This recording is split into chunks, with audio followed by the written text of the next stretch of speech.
नमस्कार बंधुरा आज के आमी गुड़ो दूध दिए ল্যাংচা বানিয়ে দেখাবো। তার জন্য এখানে নিয়ে নিয়েছি এক বাটি গুঁড়ো দুধ।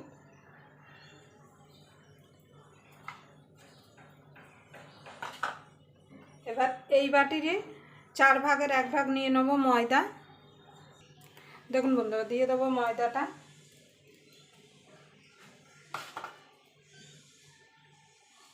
দিয়ে দেব বেকিং পাউডার। এখানে কিন্তু বেকিং পাউডার দিতে হবে, বেকিং সোডা দিলে কিন্তু হবে না। দিয়ে দেব এই চামচের 2 চামচ ঘি।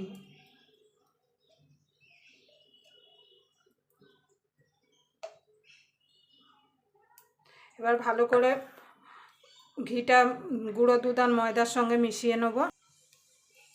দিয়ে দেব কটা এলাচের দানা। আপনাদের কাছে এলাচের গুঁড়ো থাকলে দিয়ে দেবেন। ল্যাংচায় কিন্তু বড় এলাচের গুঁড়ো দেওয়া হয়, আমার কাছে নেই। এবার ভালো করে ময়দা দুধ আর বেকিং পাউডার আর ঘিটা ভালো করে মিশিয়ে নেব। এইভাবে ডলে ডলে ভালো করে মিশিয়ে নিতে হবে।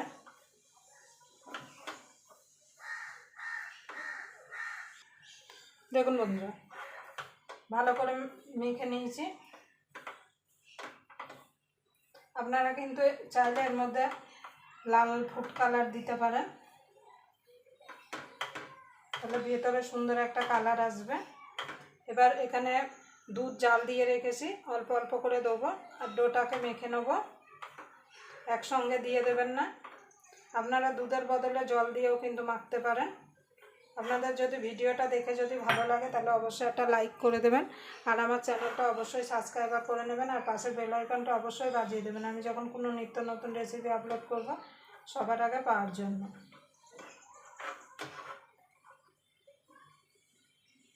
দেখুন বন্ধু ডোটা কিন্তু এরকম নরম হবে। এবার এটাকে আমি 10 মিনিটের জন্য রেখে দেবো রেস্টে।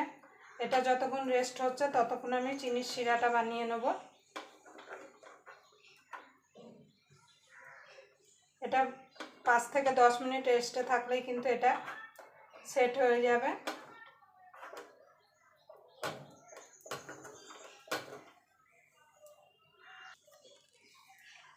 দেখুন বন্ধুরা শিরাটা বানানোর জন্য এখানে একটা কড়াই নিয়ে নিয়েছি। দিয়ে দেবো 1 বাটি চিনি, হাফ বাটি দিয়ে দেবো জল।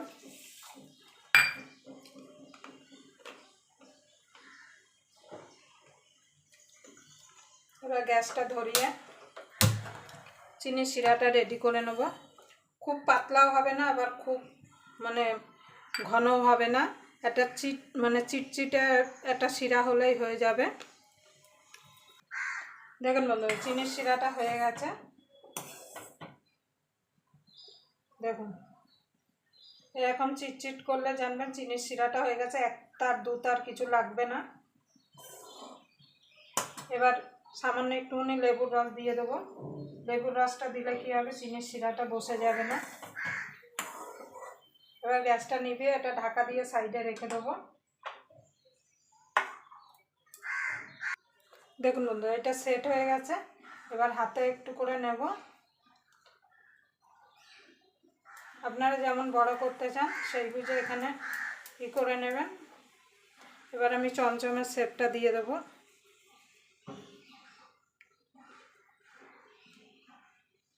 দেখুন আমি এইরকম শেপ দিয়ে দিচ্ছি। আপনারা চাইলে আর একটু বড় করতে পারেন।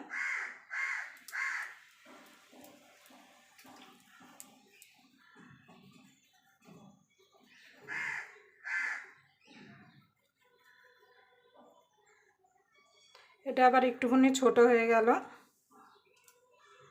এইভাবে আমি সব চমচমের শেপগুলো দিয়ে নেব।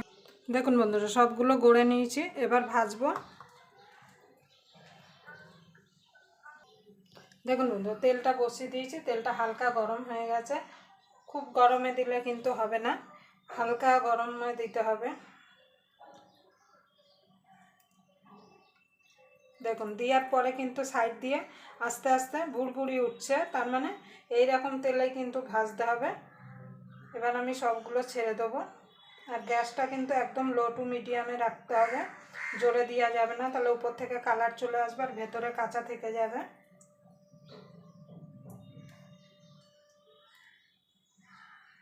দেখুন বন্ধুরা সবগুলো ছেড়ে দিয়েছে, আর এখন কিন্তু নাড়া যাবে না, তাহলে কিন্তু ভেঙে যাবে, আপনার থেকেই কিন্তু উপর দিকে ভেসে আসবে। দেখুন বন্ধুরা ভাজা হয়ে গেছে, এবার আমি তেল থেকে তুলে নেব।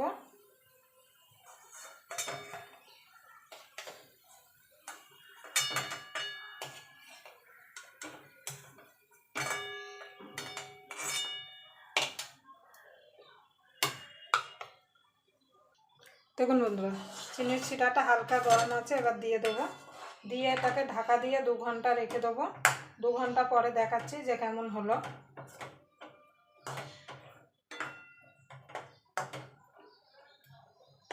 শিরাটাকে কিন্তু উষ্ণ গরম থাকতে হবে, না হলে কিন্তু মিষ্টিগুলোর মধ্যে শিরা ঢুকবে না।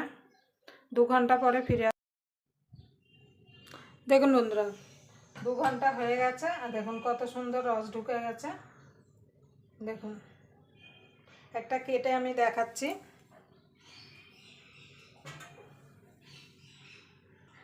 দেখুন বন্ধুরা একটা কেটে আমি দেখাচ্ছি।